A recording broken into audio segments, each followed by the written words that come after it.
quando nós falamos desse paciente que está no domicílio necessitando de cuidados, nós estamos falando de uma pessoa que, apesar de ser aquele local, já falado algumas vezes aqui, onde ele teria maior controle sobre sua vida e maior autonomia, quando nós estamos indo para uma visita é porque, em geral, ele teve uma perda dessa autonomia, uma perda dessa capacidade de gerenciar sozinho o seu cuidado. Então, quando nós falamos de ações da equipe, ações dos profissionais para a organização daquela visita, para a ação naquela visita ali, na assistência domiciliar, estamos falando de ações que possam nos permitir reorganizar esse cuidado e, ao máximo, retornar, recuperar uma autonomia dessa pessoa que está ali restrita. Nós temos ações específicas profissionais e ações gerais também.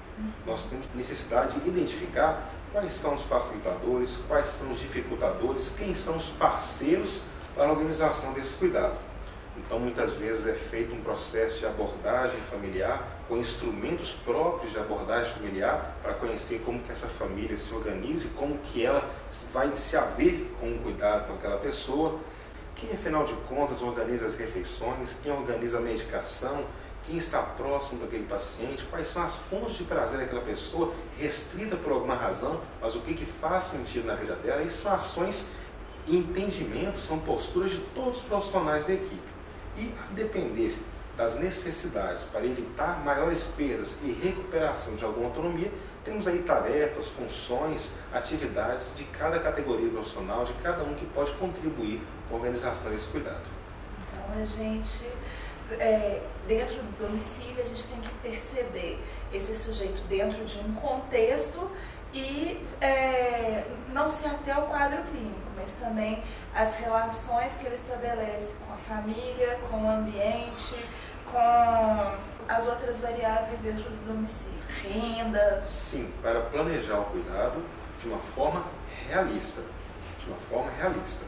mas ainda assim sem desconsiderar, obviamente, aspectos clínicos que, se não forem cuidados, implicam num risco de perdas maiores, né? Esse paciente precisa ter o seu controle pressórico adequado, o controle glicêmico adequado. É um paciente que precisa ser mobilizado e orientado nesse sentido para evitar que tenha escalas. É um paciente que, se estiver restrito ou com dificuldades no ambiente, esse ambiente precisa ser reorganizado, repensado, né? E às vezes com tarefas que não são tarefas mais difíceis. Estamos falando às vezes de barras nas paredes, mas falando também de uma cadeira para ajudar no banho, da retirada do tapete no qual esse paciente pode escorregar, de adequações desse domicílio, de acordos com essa família e com esse cuidador e de um controle clínico rigoroso e eficiente, obviamente. Vamos chamar essa atividade, esse modo especial, esse novo, vamos chamar isso de clínica ampliada do domicílio? Perfeito. Porque aí, se você pensa assim, nós vamos imaginar o seguinte, que como toda palavra decorrente de clínica quer dizer debruçar sobre a situação, entender aquele contexto, né, e utilizar, né, as suas competências compartilhadas. Na perspectiva, eu vou usar, em vez de autonomia, do autocuidado, né? Quanto mais a pessoa, né, que está sob cuidado inicialmente assumir o seu próprio cuidado, e no caso do domicílio, essa pessoa, ela e seus familiares, ou as pessoas que convivem com ela, não necessariamente familiares, mais eficaz é essa clínica ampliada do domicílio. Então, exige respeito ao contexto, né, dos aspectos estruturais do domicílio, e exige respeito às competências particulares de cada um dos profissionais que compõem a equipe. Né? Na perspectiva, como você colocou, na perspectiva de restaurar o autocuidado.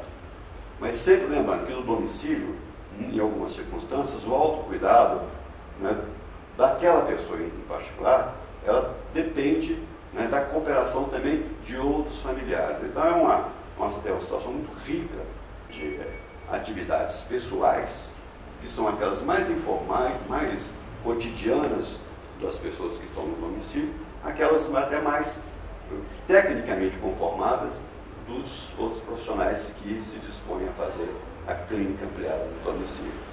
Eu acho bacana você falar de clínica ampliada do domicílio, porque isso também dá espaço para a gente falar da construção de um projeto terapêutico compartilhado, né? A partir dessa clínica ampliada, a gente vai pensar conjuntamente um projeto terapêutico para aquele usuário, para aquela família, para aquele domicílio.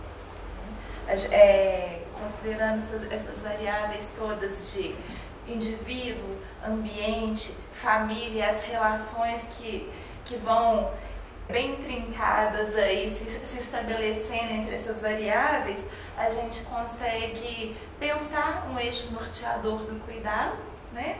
Esse cuidado, ele precisa passar por orientações ao indivíduo, mas não só ao indivíduo, a todos aqueles que o cercam.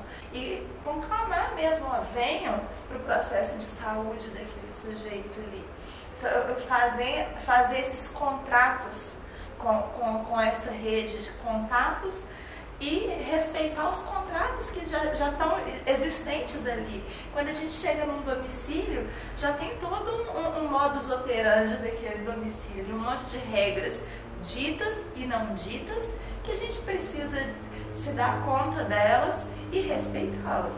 Algumas a gente vai tentar combinar para funcionar diferente, mas tem que ser com uma postura de respeito.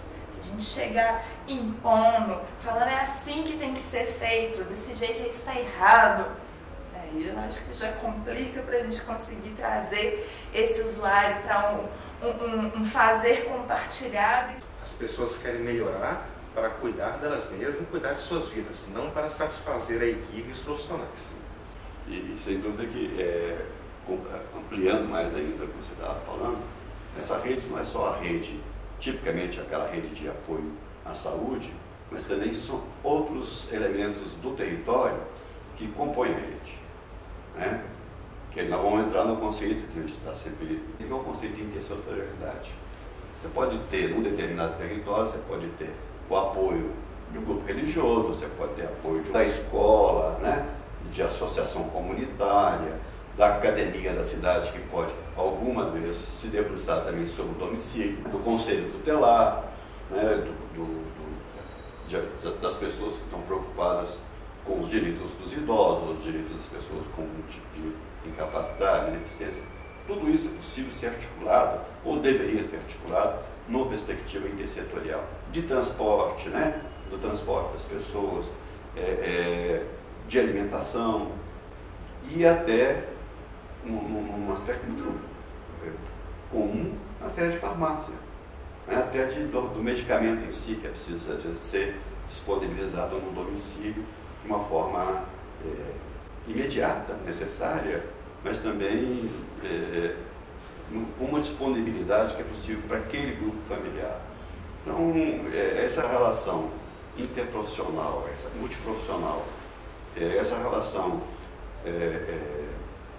contínua, integral, essa relação longitudinal que abrange todas as fases da vida da pessoa e alguns momentos da fase da vida da pessoa, ela se complementa com outras áreas que são muito pouco lembradas, né, na atenção primária, e sobre a qual a gente já conversou, que é um dos elementos fundantes da atenção primária, que é a intersetorialidade.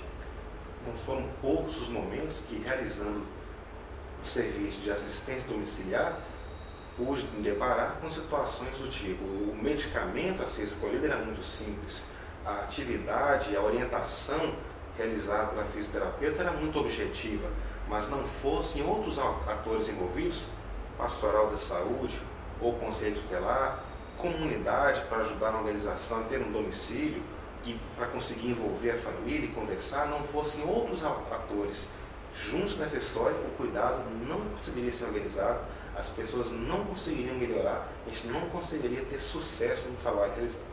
E como o domicílio é um lugar privilegiado, né? Como a gente tem, estando lá dentro, a gente tem a oportunidade de ter acesso a coisas que a informações que a gente não teria acesso muitas vezes durante uma consulta ou outra forma de intervenção. né? Às vezes o medicamento que foi prescrito era o medicamento correto, mas a pessoa está usando do jeito certo, né? Cheguei na casa do usuário, ele estava bebendo o remédio que era para usar tópico. Como que esse medicamento está armazenado e o que usar esse medicamento simboliza para aquela família, né? Porque cada intervenção vai ter uma interpretação para aquela família ali, dependendo da interpretação ela vai aderir ou não à nossa proposta. A gente não pode perder a oportunidade aqui nesse momento que nós estamos falando da atenção domiciliar no âmbito da atenção básica, de lembrar que os outros níveis de atenção domiciliar vão necessitar muito do apoio das equipes de atenção básica para que as ações de atenção domiciliar que se esperam, né, de outros níveis, AD1, AD2, AD3, elas sejam eficazes. Porque essa convivência que se tem, que a equipe de atenção básica tem com o núcleo familiar, com a estrutura familiar, com os recursos domiciliares, elas elas serão fundamentais para que um procedimento, vou falar de forma bem focada, um procedimento de atenção domiciliar tipo 1 ou tipo 2 possa ser realizado naquele domicílio. Às vezes é completamente impossível, então vão exigir modificações sem as quais um outro nível superior, outro nível mais complexo, melhor dizendo, de atenção domiciliar não é possível ser realizado. E quem tem essa informação, quem tem o domínio dessas informações, em acordo com o grupo familiar, é a equipe de atenção primária. Vínculo não tem preço.